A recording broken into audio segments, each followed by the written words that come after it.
perintah itu maka wajib ditaati. Perintah itu tidak boleh diabaikan.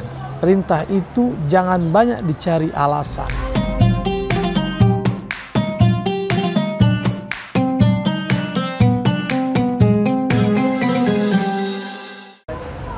Assalamualaikum warahmatullahi wabarakatuh. Alhamdulillah, wassalatu wassalamu rasulillah.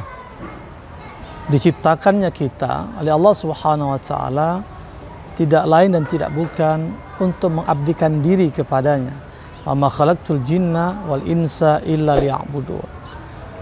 Dan tidaklah kita diciptakan Allah Subhanahu wa Ta'ala, manusia bahkan bangsa jin selain kita, melainkan untuk beribadah kepada Allah Subhanahu wa Ta'ala.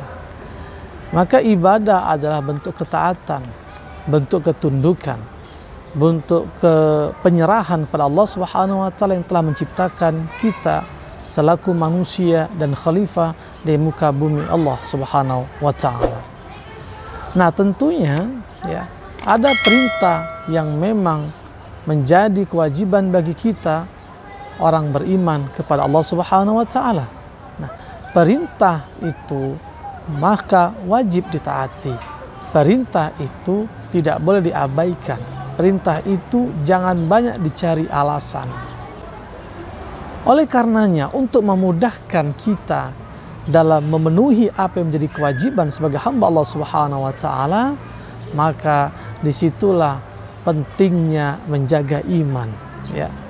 Kalaulah bukan karena iman, berat untuk kita melakukan. Kalaulah bukan karena iman, susah untuk kita menunaikan. Belajar dari kisah Siti Hajar ketika ditinggalkan oleh sang suami Ibrahim di padang tandus, tidak ada makanan, tidak ada minuman.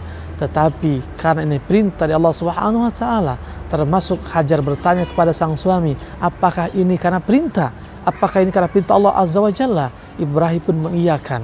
Maka dengan keikhlasan, dengan ketundukan, sebagai bentuk ketaatan, Siti Hajar pun menerima apa yang ditentukan baginya, ditinggalkan di padang tandus. Kemudian kita belajar dari putranya Ismail alaihissalam. Bukankah Ismail selaku seorang putra yang sudah tumbuh kembang menjadi remaja, lagi cakep-cakepnya, seorang putra yang dirindukan oleh kedua orang tua sebelum mendapatkan kepercayaan. Betapa Ibrahim kemudian diperintahkan Allah untuk menyembelih sang putra, dan itu diterima dalam mimpinya.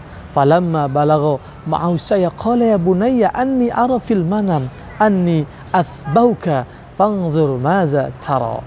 Begitulah fragmen cerita bagaimana Ibrahim mengemukakan apa yang dilihat dalam mimpinya kepada sang putra Ismail, bahwa dia diperintahkan untuk menyembelih putranya Ismail.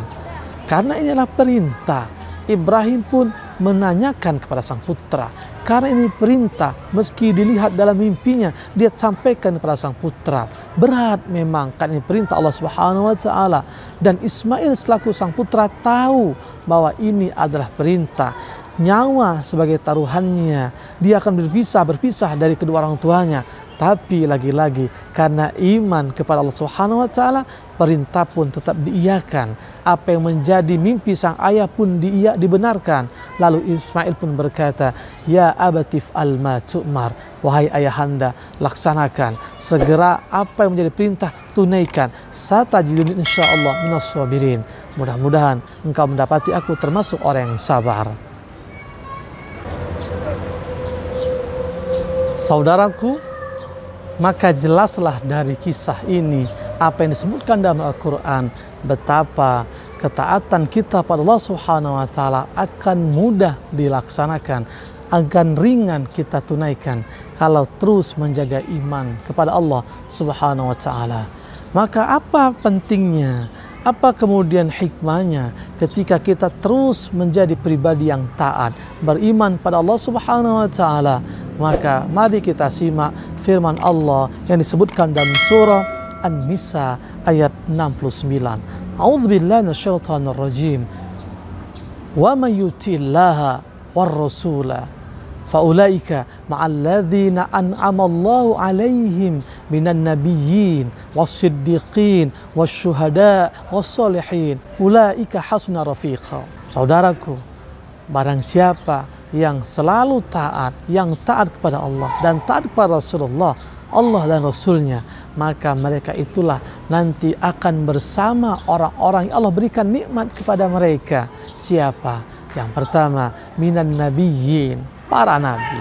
Maka bagi orang yang senantiasa taat kepada Allah Subhanahu wa taala dan Rasulnya, maka nanti dia akan bersama orang-orang yang diberikan Allah nikmat.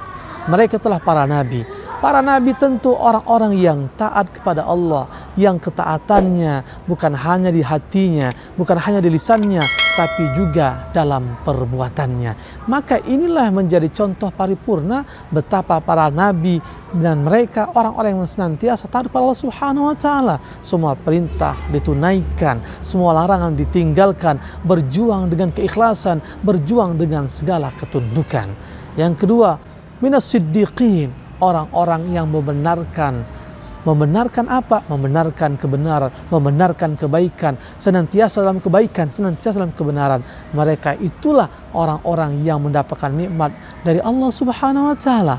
Lalu yang ketiga, bersama para syuhada, mereka-mereka yang hidupnya penuh dengan kesungguhan, dengan segala perjuangan untuk taat kepada Allah Subhanahu wa taala, berjihad, bersungguh-sungguh dalam ibadah, dalam sedekah, dalam muamalah, dalam semua aktivitas hidupnya untuk dekat kepada Allah, untuk taat kepada Allah, untuk mendapatkan ridha Allah Subhanahu wa taala. Maka tentunya ini menjadi luar biasa. Lalu wassalihin, orang-orang yang soleh. Tentu juga orang yang soleh adalah mereka yang taat kepada Allah dan taat kepada Rasulullah. Dan inilah kemudian mengapa kita perlu terus berjuang bersama-sama dengan segala yang kita punya, jiwa, harta, raga, pikiran, semuanya untuk ketaatan kepada Allah dan Rasul. Karena nanti kita akan dikumpulkan bersama orang-orang yang soleh. Untuk itu Ramadan yang hari ini pun kita masih diberikan kesempatan, bukankah itu untuk menguji ketaatan kita, untuk melihat sejauh mana kesungguhan kita, untuk melihat sejauh mana kesabaran kita. Maka teruslah taat kepada Allah, teruslah berjuang untuk taat kepada Allah, karena tidak ada yang kita lakukan melainkan di situ ketaatan. Dan dari sekian banyak aktivitas kita, dari sekian banyak kesibukan kita, kata Ali radhiyallahu anhu, cukuplah kesibukan kita, ketaatan kita kepada Allah Subhanahu wa taala sebagai aktivitas. Karena silakan kita bekerja, silakan mencari nafkah, silakan bermuamalah, silakan menjalani kehidupan di dunia, tapi tetap dalam rangka ketaatan kepada Allah Subhanahu wa taala. Saudaraku, maka di ayat ini disebutkan wa hasuna ulaika rafiqa, dan mereka itulah sebaik-baik teman.